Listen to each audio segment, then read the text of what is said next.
ఏమే సీత, ఏమనుకుంటున్నావే నువ్వు? ఇప్పుడు కాదు, ఎప్పటికైనా మాదే మెజారిటీ, మాదే అథారిటీ, మాదే జయం.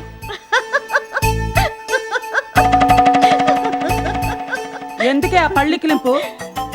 నన్ను గుర్తుపట్టలేనందుకు. నేను సీతని కాదు, మీ గీతని. ఓసి నీవున్నట్టు నా పాడుగాను భలే బోల్తా కొట్టించావే. నువ్వు సీతవే అనుకున్నావు. మీరేంటి జగత్కిలాడి బంగారు బాబే అనుకున్నాడు. నేను చెప్పిన దానికి ఊకొట్టాడు. మరి లతను బాగా రెచ్చగొట్టాను. ఎంత ఓవర్ యాక్టింగ్ చేయగలిగితే అంత చేయమన్నాను. నువ్వు అసాధ్యురాలివే తల్లి. నాకు అప్పగించిన పని సక్సెస్ఫుల్ గా చేసుకొచ్చాను. అమ్మమ్మా, ఇక నువ్వు రంగంలోకి దూకు. దూకుతా దూకుతా, రంగంలోకి దూకి దూదేకుతా.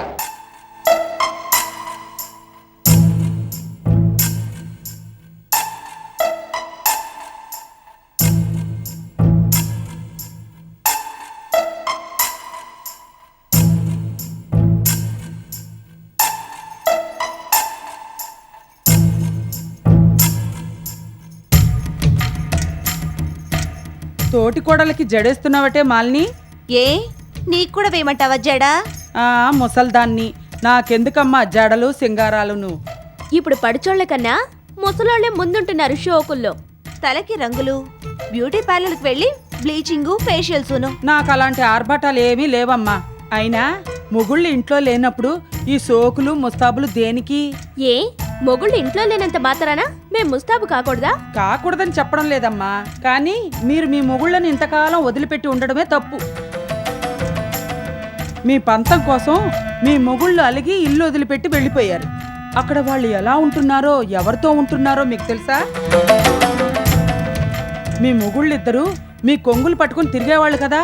పెళ్ళాల్ని వదిలిపెట్టి ఒక్క రోజైనా ఉండలేని వాళ్ళు వెళ్ళి వారం రోజులైంది. ఈ వారం రోజుల్లో ఒక్కసారైనా వాళ్ళు మీరు కలుసుకున్నారా?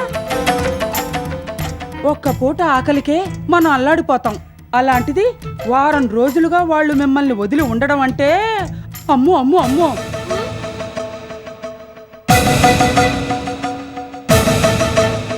మీ ముగ్గుళ్ళ గురించి మీకు కొంతే తెలుసు. వాళ్ళని అలా వదిలేస్తే వాళ్ళ ఇష్టం వచ్చినట్టు రెచ్చిపోతారు. చెడిపోయే అవకాశం, మిమ్మల్ని మర్చిపోయే పరిస్థితి కలగొచ్చు. అనుభవంతో చెప్తున్నాను, తర్వాత మీ ఇష్టం. అనిత, ముసలమ్మ అనడం కాదు గాని మా ఆయన కాస్త తేడా మనిషే. మా ఆయన కూడా అంతే. ఇంట్లోనే రెండో పెళ్ళా ఉంది. సందు దొరికితే సందులు తిరగగల గ్రంథ సాంగుడే మా ఆయన. మా ఆయనేం తక్కువ తిన్నాడా? ఛాన్స్ దొరికితే డాన్స్ చేసే రకం. ఎందుకైనా మంచిది, వెళ్ళి ఒకసారి చూసొద్దాం. అదే నేను అనుకుంటున్నాను. అనుకున్న తర్వాత ఆగడం దేనికి? తొందరగా వెళ్ళండి. పద పద. బావా, సీ అండ్ ఎంజాయ్ కాదు, డూ అండ్ ఎంజాయ్. డిప్రెషన్లో ఉన్నోళ్ళకి ఆల్కహాల్ అద్భుతంగా పనిచేస్తుంది. డల్నెస్ పోగొట్టి మనలో యాక్టివ్నెస్ తేడానికి ఈ మందు ఓ మంచి మందులో పనిచేస్తుంది. సిప్పుకి బెంగ బలాదూర్ అనుకో. లిక్కర్ గురించి ఇంతకన్నా లెక్చర్ ఇవ్వడం వేస్ట్. కానీ నువ్వు కానీ, అరే కానీ బావా. ఇక్కడికి వచ్చాక తాగడం బాగా అలవాటైంది తప్ప అనుకున్న పని అనేది జరగడం లేదు. జరుగుతాయి బావా, అన్నీ జరుగుతాయి. నాట్ లేసీగానే పంట మన చేతికి వచ్చేయాలంటే ఎలాగా? దేనికనే టైం పడుద్ది. ఇంకా ఎన్నాళ్ళు ఇలా ఉండాలో ఏమో. ఓ వారం రోజుల్లోగా ప్రాబ్లమ్స్ అన్నీ సాల్వ్ అయిపోతాయి. నువ్వు కానీ, అరే కానీ.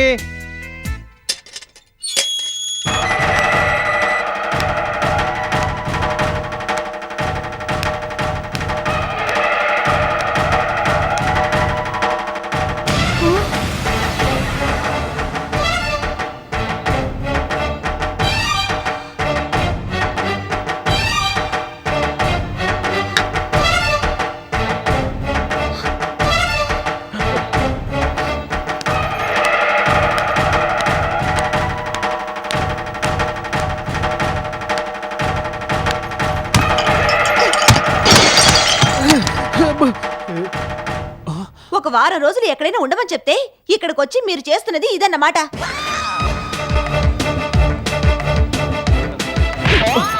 మాట్లాడే నిషా నెత్తికెక్కిందా? ఇంకెక్కడ నిషా, నిన్ను చూడగానే తాగిందంతా మొత్తం దిగిపోతాను. నార్మల్ కూసేగాడిదొచ్చి మేసేగాడిని చెడగొట్టిందన్నట్టు నువ్వు చెడింది కూడా కాకుండా మా ఆయన కూడా చెడగొడుతున్నావా? అవును మాలిని, బంగారు బాబాయ్ బలవంతంగా నా చేత మందు తాగించాడు. అయ్యి బాబాయ్, ఇదేంటి బాబా నా మీద రివర్స్ అయిపోయావు? తాగు తాగు అంటూ తాగిందాకా నువ్వు నన్ను వదిలేవా? వాడు వెదవన్నారు వెదవ. వాడు తాగమంటే మాత్రం మీరెందుకు తాగారు? సరే తప్పంతా నాదే. ఏదో బాబు మెంటల్ కండిషన్ బాగాలేకపోతే కొంచెం మెంటల్ కండిషన్ బాగలేదని మందు తాగిస్తున్నావు. మందు తాగిన మైకలో ఈయన ఇంకేదైనా చేస్తే మాలిని ఏంటి మాల్ని? మీ గురించి నాకు తెలీదా? నేను కళ్ళు మూసి తెరిచేలోగా ఇంకో పెళ్లి చేసుకున్నారు కదా. మీరు ఇక్కడ ఒక్క క్షణం కూడా ఉండడానికి వీలేదు. రండి వెళ్దాం. ఆగాగాగాగమ్మా. తొందరపడకు. ఈ ఒక్క రోజుకి ఓపిక పట్టు. ఎందుకు? 25 లక్షలకి నాకు ఏ సంబంధం లేదని మీ అత్తగారు ఇచ్చిన లాయర్ నోటీస్కి నేను రిప్లై నోటీస్ ఇచ్చాను. అది అందడం తరువాయి మీ అత్తగారు మిమ్మల్ని అందరినీ పిలిచి మీ వాటాలు మీకు పంచుతారు. మీ మాట నమ్మచ్చా? మనల్ని ఇద్దరినీ కన్నా అమ్మ రమణమ్మ మీద ఒట్టు. సరే, ఈ ఒక్కరోజు ఓపిక పడతాను. ఛాన్స్ ఇచ్చానని మళ్ళీ మందు జోలికి వెళ్లారో మరి అది దక్కదు. ఏ చెప్పిన తలకెక్కిందా? ఎక్కింది ఎక్కింది. ఏంటి కిక్కా? కాదు నీ వార్నింగ్. బాగుపడాలనుంటే నా మాట వినండి, లేదంటే ఇదిగో ఈ దేశ దిమ్మరి మాట వినండి.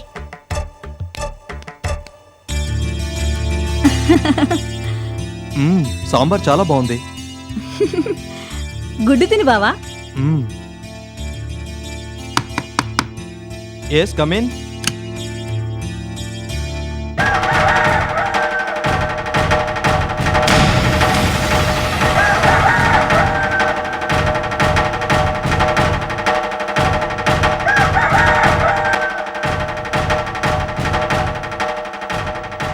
ఏయ్, నువ్వెక్కడికి ఎందుకు వచ్చావు? బావ రమ్మని చెప్తేను.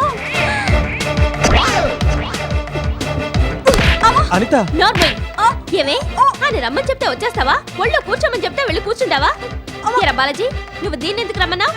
నాకు హోటల్ భోజనం పడటం లేదని ఇంటి భోజనం తెమ్మన్నాను. ఏమే ఇంటి భోజనం వంకతో ఇల్లాల పోస్ట్ కూడా కొట్టేద్దాం అనుకుంటున్నావా? అదేం లేదక్క. నోర్మోయ్, సిగ్గులేదు నీకు? ఒరే బాలాజీ, నువ్వు దానిట్లోనూ ఉండక్కర్లేదు, ఈ హోటల్లోనూ ఉండక్కర్లేదు. అర్జెంట్ గా రూమ్ ఖాళీ చేసి ఇంటికి పదా. మరి మనం అనుకున్న ప్లాన్ ప్లాన్ లేదు, గీను లేదు. ప్లాన్ వంకతో దీన్ని ట్యూన్ చేద్దాం అనుకుంటున్నావా? అనిత, నన్ను అపార్థం చేసుకోకు. అర్థం చేసుకునేది చాలు. నాతో పాటు వచ్చి అత్తయ్య గారి కాళ్ళ మీద పడు. జాలిపడి మన బిజినెస్ మనకిస్తారు. సీతోదినేదో ప్లాన్ చేసిందంట. ఒకే ఒక్కరోజు ఆగమంది. ఒక్క క్షణం కూడా ఆగడానికి వీల్లేదు. అదిగో ఆ మంకు పట్టే వద్దనేది. ఇన్నాళ్ళు ఆగగా లేంది ఈ ఒక్కరోజు ఓపిక పట్టలేవా?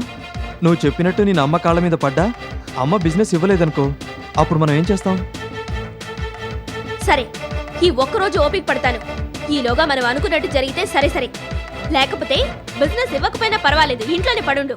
నువ్వెందుకు బంగారు బాబు ఇంటికి వెళ్ళావు? నువ్వెందుకు హోటల్కి వెళ్ళావు? ఏం వెళ్ళకూడదా? మా మొగుళ్ళు ఎలా ఉన్నారో చూడకూడదా? ఓ వారం రోజుల పాటు చూడకుండా ఉండలేరా? అంత వియోగ బాధ అనుభవిస్తున్నారా? మీరిద్దరూ వెళ్ళి వినోద్ బాలాజీని నిలదీసి మీ ఇష్టం వచ్చినట్టు ప్రవర్తించారు. దాంతో వాళ్ళు ఏదైనా తొందరపడితే మేమేదో చేయరని నేరం చేసినట్టు నిలదీస్తున్నావేంటి? హోటల్లో మా ఆయన ఎంచక్క ఆ లత వండిన వంటలు తింటున్నాడు. ఇవాళ వంటలు తిన్నవాడు రేపు ఇంకేమైనా చేస్తే నా గతేం కాను? మా ఆయన అక్కడ తాగుడుకు అలవాటు పడ్డాడు. మా అన్నయ్య మా ఆయన్ని తాగుబోతు చేశాడు. మీ ఆయనకి ఏ అలవాటున్నా నీకేం బాధలేదు. కొత్తగా అలవాటు చేసుకోవడానికి ఏముంది? చెడు అలవాట్లలో గౌరవ పట్టా పుచ్చుకున్నాడుగా మీ ఆయన. కానీ మా వాళ్ళు అలా కాదుగా. ఉన్నంతలో బుద్ధిమంతులు, మా మాట జవదాటరు. ఆస్తి పంపకాల పుణ్యమా అని వాళ్ళు చెడు అలవాట్లు మరిగితే నీ పరిస్థితే మాకు వస్తుంది. ఆస్తి లేకపోతే పోయింది, చెడు అలవాట్లు రాకూడదు. నువ్వేదో ఉద్ధరిస్తావని నీకు పెద్దరికం ఇచ్చి ఇంతవరకు నీ మాట వింటూ వచ్చాం. ఇక వినదలుచుకోలేదు. అక్క, ఆఖరి అవకాశంగా నువ్వు అడిగినట్టు ఒకే ఒక రోజు గడివిస్తున్నావు. ఆలోగా నువ్వన్నది జరగకపోయిందో మా మొగుళ్ళని తీసుకెళ్లి అత్తగారి కాళ్ళ మీద పడేస్తావు. వాళ్ళతో పాటు మేము కూడా కాళ్ళ మీద పడతాం. నువ్వు రామాల్ని.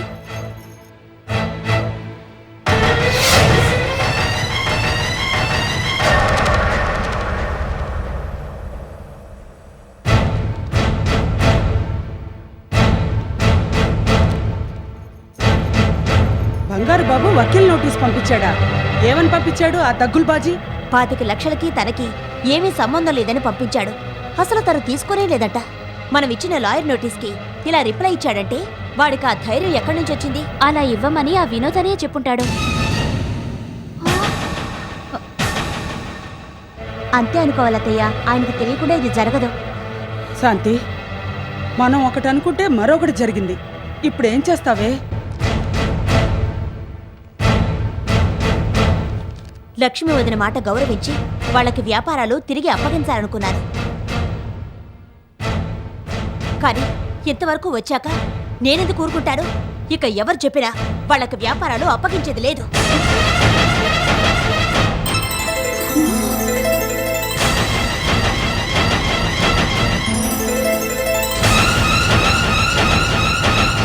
ఏం జరిగితే అది జరుగుతుంది.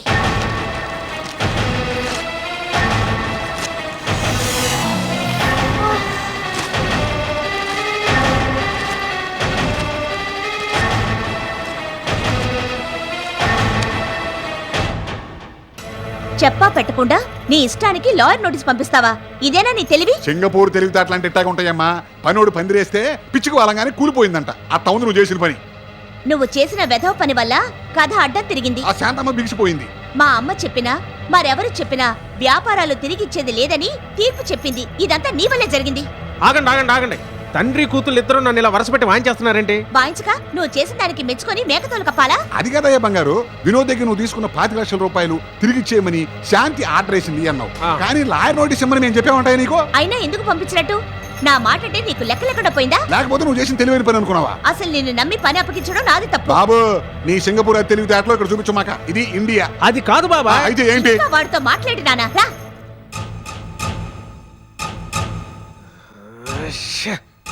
బంగారు, ఏమిటా తండ్రి కూతుళ్ళిద్దరూ అలా ఎగురుతుంటే సైలెంట్ అయిపోతున్నావు? కన్ఫ్యూజన్, అంత కన్ఫ్యూజన్ గా ఉంది.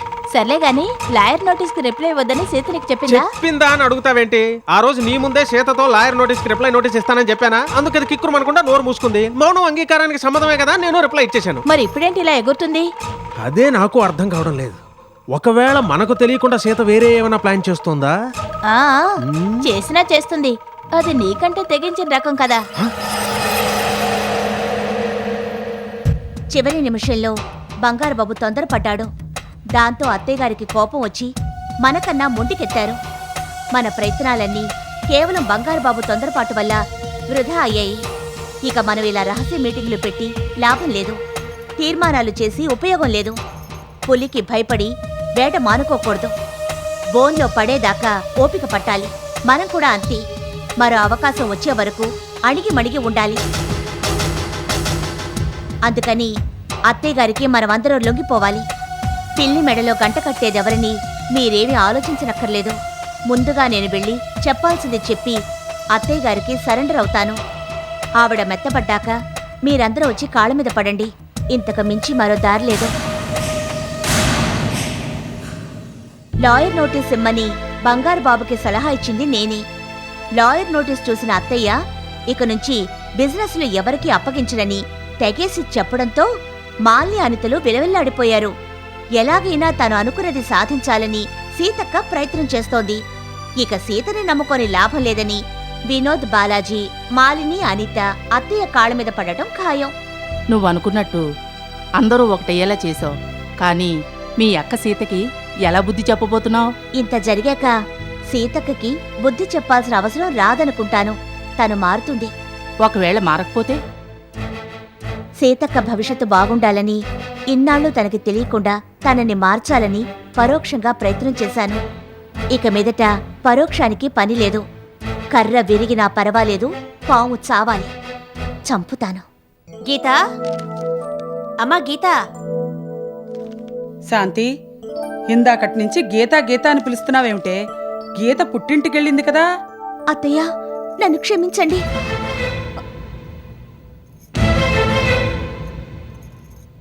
మీరు క్షమించేదాకా నేను మీ కాళ్ళు వదలను. క్షమించడం దేనికి? నేను చేసిన తప్పులకి. నువ్వెప్పుడు తప్పులు చేయవు కదమ్మా. బామ్మ, ఎత్తి పొడుపుగా మాట్లాడుతూ చచ్చిన పావుని ఇంకా చంపకండి. ఆ?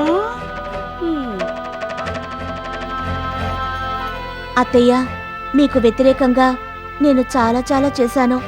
అందర్నీ కూడగట్టుకొని మీ మీదకు ఉసిగొలిపాను. మీ ముగ్గురు కొడుకుల్ని మీ గుప్పెట్లో పెట్టుకోవాలని మీరు చూశారు. దానికి వాళ్ళు భయపడి బాధపడి చేయరాని పనేదైనా చేస్తారేమోనని వాళ్ళని నేను వెనకేసుకొచ్చాను. మా ఆయనకి ఏ వ్యాపారం అప్పగించకుండా ఖాళీగా ఉంచారు. ఆయన బాధ చూడలేక నేను మీకు చెడు కావాల్సి వచ్చింది. కానీ పెద్దవాళ్ళని, మీలాంటి మంచి వాళ్ళని ఎదిరించి సాధించేదేమీ లేదని నాకు తెలిసొచ్చింది అత్తయ్య. అత్తయ్య, మీరు పంపిన లాయర్ నోటీస్కి బంగారు బాబు రిప్లై నోటీస్ ఇచ్చాడు. ఏ ధైర్యంతో ఇచ్చాడు? మన మధ్య గొడవలున్నాయని తను ఏం చేసినా అడిగేవాళ్ళు లేరనే ధైర్యమేగా. మనందరం కలిసికట్టుగా ఉంటే బయట వాళ్ళకి లోకువ కావని నాకిప్పుడే తెలిసొచ్చింది. దెబ్బ తగిలితే గాని నొప్పి తెలీదంటారు, ఇందుకే. అది నిజమే బామ్మ. అత్తయ్య, ఉమ్మడి కుటుంబం వసుదైక కుటుంబం అని మావయ్య గారు ఎప్పుడు గొప్పగా చెప్తుండేవారు. ఆ గొప్పతనం ఇప్పుడే నాకు పూర్తిగా అర్థమైంది. ఇక మీదట మీరు ఇది చేయండి అది చేయండి అని నేను అడగదలుచుకోలేదు. మీకు తోచినట్టే చేయండి. కానీ ఇప్పుడు నన్ను క్షమించండి అత్తయ్య. సీత, నీ స్థానంలో నేనున్నా. నేను నీలాగే చేస్తాను. నువ్వు చేసినట్టే చేస్తాను. ప్రతి ఆడది భార్యగా తన భర్త క్షేమం కోరుకుంటుంది. అలాగే తల్లిగా తన సంతానం బావుండాలని ఆరాటపడుతుంది. తల్లిగా నేను చేసింది ఎలా కరెక్టో అలాగే భార్యగా నువ్వు చేసింది కూడా కరెక్టే.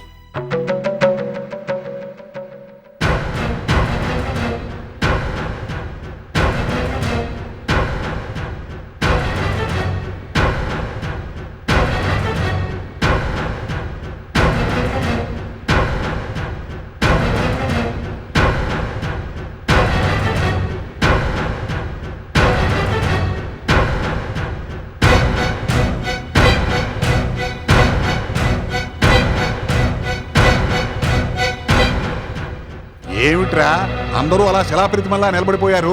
సీత చెప్పినట్టుగా వెళ్ళి మీ కన్నతల్లి కాళ్ళ మీద పడండి. వెళ్ళండి. అన్నయ్య, వాళ్ళ తప్పు వాళ్ళు తెలుసుకున్నారు. అదే నాకెంతో సంతోషంగా ఉంది. వీళ్ళు నా కాళ్ళ మీద పడాల్సిన అవసరం లేదు. ఒరే దున్నపోతుల్లారా, చూసారా నా కూతురు మంచితనం? ఇదే నేనైతే మీరు చేసిన పనికి ఈ ఇంటి గుమ్మం తొక్కనిచ్చేదాన్ని కాదు. అమ్మా, నువ్వు కాస్త ఆగు. జయకృష్ణ, వినోద్, బాలాజీ, మేం కష్టపడుతున్నది ఎవరికోసంరా? మీకోసమే కదా.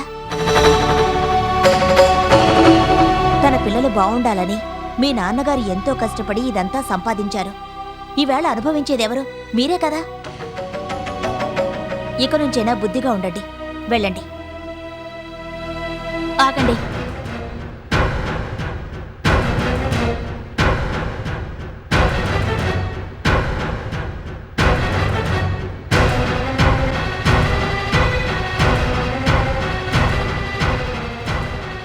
ఇక మీదట ఏ విధమైన సమస్యలొచ్చినా నాన్నగారు వచ్చేంత వరకు అమ్మకి ఎదురు తిరగవని మాటివ్వండి.